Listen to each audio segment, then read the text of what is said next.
Kilometre लंबी अरावली पहाड़ी को अब काट दिया जाएगा, क्योंकि कहा गया है कि जो पहाड़ियां कम ऊंची हैं उन्हें काट दिया जाएगा।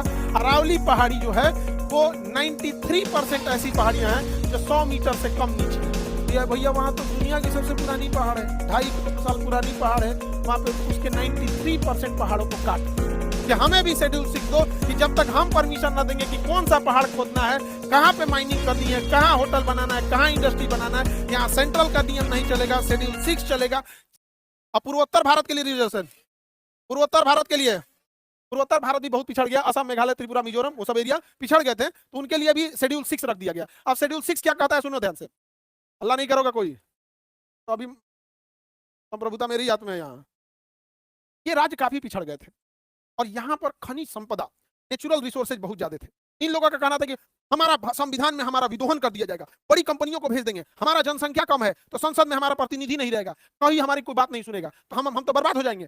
तब अंबेडकर साहब कहा कि ना ना ना, बर्बाद नहीं हो गया। शेड्यूल 6, शेड्यूल 6 मतलब अनुसूची 6, शेड्यूल 6 में कहा गया है कि जो जो राज्य शेड्यूल 6 में आएगा, असम, मेघालय, त्रिपुरा, मिजोरम, असम, मेघालय, त्रिपुरा, मिजोरम, असम, मेघालय, त्रिपुरा में, तो इस एरिया में किसी कंपनी को, किसी होटल को, किसी फैक्ट्री को, बड़ी कंपनी को अगर जमीन खरीदना है तो वहां के लोकल लोगों का नियम चलेगा, न कि वहां संसद का नियम या supreme court, high court, district court का चलेगा। वहां के लोकल लोग अगर इन्वायरमेंट क्लियरेंस देंगे तो चलेगा, अदरवाइज में नहीं चलेगा। अब बताइए, वहां का जंगल आज भी सुरक्षित है, पूर्वोत्तर का, वहां के खनन आज भी सुरक्षित है, बचा के कौन रखा है, शेड्यूल 6। ऐसे ही जम्मू कश्मीर में, लद्दाख में सबसे ज्यादा खनिज है, लेकिन लद्दाख में बर्फ इतना है और वहां सबसे ज्यादा सेंसिटिविटी है, बहुत ज्यादा खनन हो जाएगा, बहुत ज्यादा अगर प्रदूषण होगा, फैक्ट्रीज लगने लगेंगी, होटल खुलने लगेगा, इंडस्ट्रियलाइजेशन होगा, यहाँ का बर्फ पिघलेगा, कंपनियां अपना पैसा कमा के लेके चली जाएंगी, वहां के रहने वाले वैसे ही बर्बाद हो जाएंगे जैसे आज धनबाद और झरिया के लोग वहां पे कोयला निकालने के बाद जो आग लग गया है, वहां के आदिवासी आज मर रहे हैं, बड़ी कंपनियां पूछने नहीं जाती है। तो यहां भी जरूरी था शेड्यूल 6। पिछले 4 साल से सोनम वांगचू यहां आर्टिकल शेड्यूल 6 मांग रहे थे कि हमें भी शेड्यूल 6 दो, कि जब तक हम परमिशन न देंगे कि कौन सा पहाड़ खोदना है,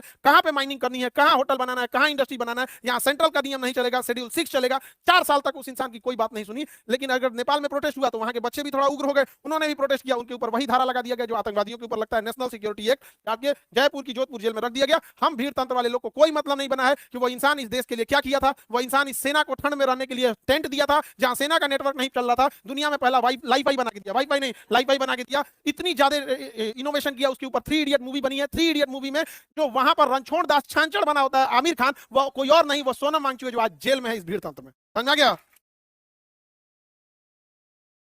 भारत में भीड़ तंत्र में यही होता है, बस खुश रहिएगा आप लोग और कुछ नहीं। क्या वो इंसान जेल में क्या मांग रहा था?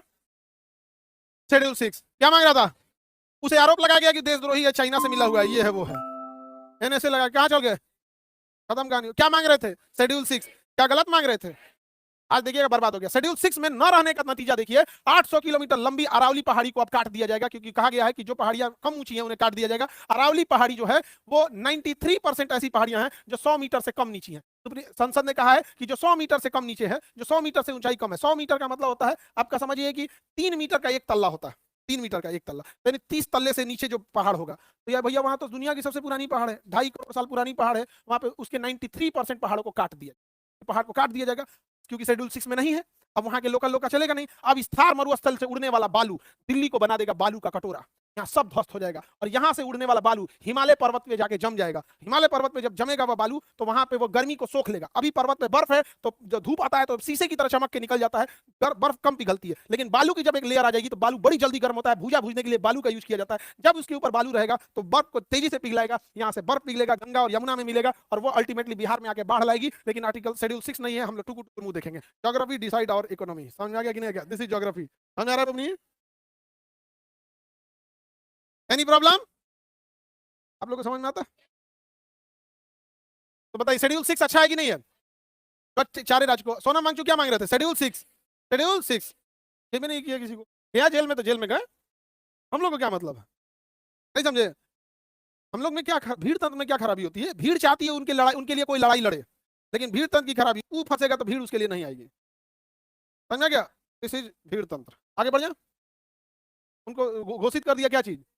देशद्रोही। नहीं समझे? हम लोग भी ज्यादा बोलेंगे तो हम लोग को घोषित कर देगा, लेकिन फिर पब्लिक हम लोग यही कहेगी। अगर हमको कहा जाएगा कि पाकिस्तान की बात करता तो पाकिस्तान वाला खुद आएगा, या भाई उस सबसे ज्यादा हम लोग को गरिया है हमरा तो घोषित नहीं कर सकते हैं, और चाइनीज घोषित कर देंगे। चाइना का यही प्लस पॉइंट है आदमी को।